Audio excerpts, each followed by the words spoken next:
Le jeudi, c'est le jour de sortie pour les hebdos, en kiosque et en abonnement également. Bonjour Alexis Lacroix. Bonjour Steve Nadjar. Merci d'être avec nous. Vous êtes le directeur de la rédaction d'Actualité Juive.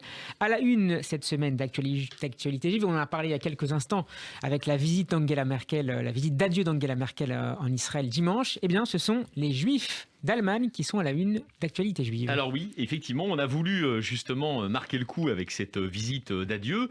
C'est pas une visite d'adieu d'ailleurs totalement anodine, car au fond, en travaillant, j'allais dire dans une démarche purement journalistique, c'est-à-dire sans a priori, on n'était pas sur une démarche qu'on qualifierait d'apologétique, dire que par principe, l'Allemagne démocratique contemporaine serait formidable. Mais ce qu'on a découvert, ou plutôt ce qu'on a vérifié, c'est, on va dire, l'étroitesse amicale, affinitaire, du lien qu'entretient la République de Berlin merkelienne avec l'État d'Israël. Ça, c'est une réalité. Et c'est une réalité qui s'est considérablement renforcée depuis l'arrivée de la chancelière Merkel à la chancellerie, donc il y a maintenant presque 16 ans. Elle a voulu ça. Elle a voulu que l'Allemagne, pour des raisons à la fois historiques, mais aussi de présent, de stratégie, soit l'un des plus solides amis de l'État d'Israël dans l'Union européenne contemporaine. Et d'ailleurs, une des manifestations de cela, c'est qu'en 2019, Steve, le Bundestag, le Parlement allemand, l'équivalent de l'Assemblée nationale, a voté une résolution assimilant clairement la campagne internationale du BDS, boycott des investissements sanctions, à de l'antisémitisme. Donc ça, c'est une prise de position très nette des parlementaires allemands. Est-ce que ces évolutions politiques, Alexis, renforcent le pouvoir d'attraction de Berlin auprès des jeunes Israéliens À l'évidence. Et donc, si vous voulez, on a fait un dossier qui, encore une fois, reste mesuré. C'est-à-dire qu'on mesure bien, on n'est pas idiot, qu'entre les Juifs et l'Allemagne, la relation a été dramatiquement complexe et évidemment avec un acmé de tragédie à la fin de la République de Weimar et pendant évidemment l'ensemble, enfin les 12 années du pouvoir hitlérien et la mise en œuvre de la solution finale. Le judaïsme allemand sort de cette période absolument exsangue et absolument détruit, mais l'histoire, c'est aussi des recommencements, des reprises, des réparations, des tikkunim. Et qu'est-ce qui s'est passé au fond depuis les années 90 à la faveur de la réunification? On a enquêté là-dessus. Laetitia Henriquez consacre une enquête passionnante à la communauté juive.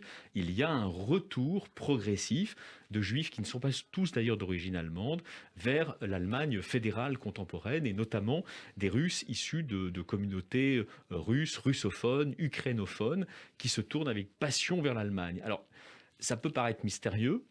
Ça s'explique aussi sans doute par le fait que, sans idéalisation, on ne va pas idéaliser, mais aujourd'hui, Berlin, c'est un lieu très, très créatif au cœur de l'Europe. Qui attire la jeunesse du monde entier, par ailleurs. Exactement, c'est un lieu de liberté, c'est un lieu de liberté démocratique. Et donc, c'est vrai qu'il y a ce phénomène aussi qui est intéressant à analyser, des jeunes Israéliennes, des jeunes Israéliens, qui restent évidemment très attachés à Médinat Israël et aux principes sionistes, mais qui en même temps passent aussi du bon temps à Berlin. Parfois, ils conduisent leur vie, enfin, ils fondent leur famille et puis ils développent des carrières. Tout ça est intéressant à analyser et ça ne s'oppose pas, bien sûr, à leur attachement viscéral à l'État d'Israël. L'Allemagne à la une, donc, cette semaine d'Actualité Juive. Autre titre mis en avant cette semaine, Alexis, les menaces autour de l'abattage rituel en Europe et notamment en Belgique. Oui, bien sûr. Alors, si vous voulez, c'est la Belgique, très clairement, si vous voulez, donne le signal de quelque chose qui est extrêmement menaçant et inquiétant. Aujourd'hui, vous avez des tirs croisés, si vous voulez, au niveau de l'Europe contre l'abattage rituel et donc évidemment on tire la sonnette d'alarme parce qu'il ne faudrait pas que demain, emboîtant le pas à la Belgique, l'Union européenne se mette dans son ensemble à criminaliser l'abattage rituel qui est au fondement, si vous voulez, des rites juifs et sur lequel nous ne pouvons comme journal juif, qu'avoir une position non négociable. On repérait également dans ce beau numéro d'Actualité Juive les bonnes feuilles de la dernière BD de Benjamin Stora, l'historien notamment de la guerre d'Algérie, l'histoire dessinée des Juifs d'Algérie. Et vous avez raison d'attirer notre attention sur ces pages-là. Alors d'ailleurs, on les a voulues avec les équipes, avec Yael Samama, avec Laurent Cohen-Coudard.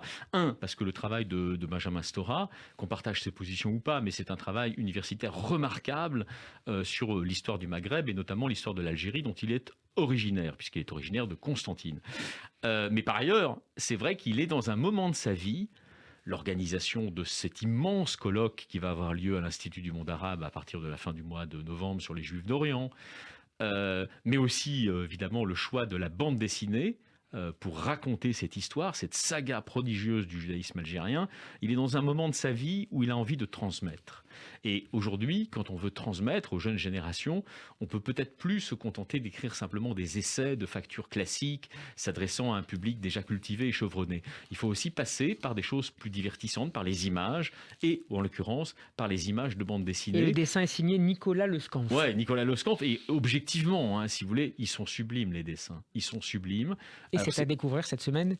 C'est 2000 ans d'histoire de ce prodigieux judaïsme algérien qui a formé tant de générations intellectuelles au XXe siècle, de Léon Ashkenazi à Bernard-Henri Lévy. Merci beaucoup Alexis. On peut retrouver le dernier numéro d'Actualité Juive en kiosque évidemment, mais aussi et surtout sur le site actualitéjuive au singulier.com pour vous y abonner. Merci beaucoup Alexis, à la semaine prochaine. Merci beaucoup Steve.